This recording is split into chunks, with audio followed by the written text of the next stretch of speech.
हार्दिक शुभकामनाएं एवं बधाई।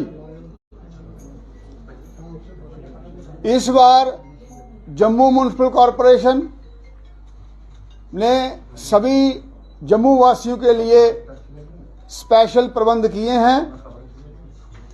आप सब लोगों से निवेदन है कि कल शाम के 4 बजे अपने परिवार सहित जेडीए पार्क वहू फोर्ट में आएं। वहां सांस्कृतिक, रिलीजियस और कल्चरल प्रोग्राम होगा। उसके बाद माता के दर्शन करें, उनसे आशीर्वाद लें और 7 बजे से लेजर शो होगा जिसमें जम्मू की संस्कृति, सूर्यपुत्री तवी की अवतार और बाकी ऐतिहासिक चीजें वहां बताई जाएंगी। उसके बाद में जम्मू व्यू का वहां लुत्फ उठाएं, एक्वेरियम का लुत्फ उठाएं और म्यूजिकल फाउंटेन और उसके साथ में ओपन थिएटर। हर की पौड़ी में भी आरती होगी। ये सब प्रबंध आप सबके लिए किए गए हैं नवरात्रों के उपलक्ष्य में और इस पर्व को ध्यान में रखते हुए। साथ साथ में सबको मेरा विनम्र निवेदन है कि कल से हमारे एनएसएस के वॉलंटियर्स 5 ब्रिज पर अवेयरनेस करते आपको नजर में आएंगे, जो ये कहेंगे कि सूर्यपुत्री तवी को पवित्र रखें, पॉलीथीन का इस्तेमाल ना करें और साख का विसर्जन नहर में करें। हमारी लेक बनने जा रही है अगले साल और अभी से हमें उसका पानी स्वच्छ रखने के प्रबंध करने पड़ेंगे। साख का विसर्जन तवी में ना हो, पॉलीथीन का इस्तेमाल ना हो, क्योंकि एक तो झील का पानी हमें स्वच्छ रखना पड़ेगा, वही पानी हमारे पीने के काम में आएगा और पानी का नीचे उसके ठहराव रहेगा, ऊपर वाला पानी बहता रहेगा। इसलिए इस तरफ हमको बहुत ही सचेतता के साथ आगे ध्यान में रखते हुए बढ़ना पड़ेगा। जहां से हम पानी खींचते हैं वहां भी जमावड़ा हो रहा है और लोगों को पानी की कमी हो जाएगी। इसलिए आप सबसे मेरा विनम्र निवेदन है, विसर्जन किसी प्रकार का भी तवी में ना होने दें। और इसकी अवेयरनेस के लिए कल से एनएसएस के वॉलंटियर्स आपको अवेयर करते हुए नजर आएंगे और जो हमारे सफाई के ऑटो हैं उसमें आज से सूचना होनी शुरू हो गई है। जम्मू हमेशा ये कहता रहा है कि हमें हमारा हक नहीं मिल रहा है। आज जम्मू म्युनिसिपल कॉरपोरेशन आपकी होने के कारण और माननीय उपराज्यपाल श्री मनोज कुमार सिन्हा जी की अध्यक्षता के और कुशल नेतृत्व के कारण ये सभी सुविधाएं उपलब्ध की गई हैं। आप सब वहां आएं और नवरात्रों का लुत्फ उठाएं और माता का आशीर्वाद लें। धन्यवाद। मेरे साहब आप ये कह रहे हैं कि विसर्जन नहीं करना है, लेकिन जब तक नाले गिरना बंद नहीं होंगे तब तक तभी स्वच्छ कैसी होगी? जब तक नाले गिरना बंद हो जाएंगे तब भी उसके बाद ही मुहिम चलाए तो ज्यादा बेटर नहीं है? अभी तो नाले कई सारे हर चीज प्रायोरिटी के साथ की जाती है, उसके लिए भी हमने प्रोजेक्ट बनाया हुआ है। ये सभी एक पाइप में लेकर नीचे डाउन द स्ट्रीम वहां हम इनको सबको लेके जा रहे हैं। वहां फिल्ट्रेशन होगा और फिर ये पानी नीचे वाले खेतों में छोड़ा जाएगा। तो अभी आप सबसे यही निवेदन है कि अपना पॉलीथीन जो है वो इस्तेमाल ना करें, साख का विसर्जन नहर में करें और जो ये सारी व्यवस्थाएं बनाई गई हैं वहां आकर इसका लुत्फ उठाएं।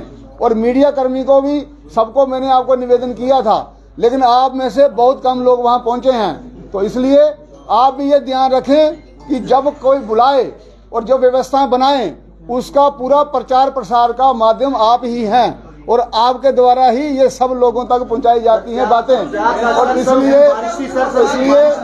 क्या कल का मौसम साफ है? उस दिन तो उस दिन बारिश थी, लेकिन जो लोग वहां आए थे तो वो, इसका मतलब आपसे ज्यादा बलशाली हैं वो, लेकिन आप भी उनसे कम नहीं है। आगे से इस चीज का ध्यान रखिए। वार्ड नंबर जैसे आपने हाउस में एक जम्मू वालों से वादा किया था कि यहाँ पे प्रॉपर्टी टैक्स नहीं लगेगा, तो क्या आपका वादा टूटता हुआ नजर आ रहा है? नहीं, मैं आज भी उस वादे पे स्टैंड करता हूं।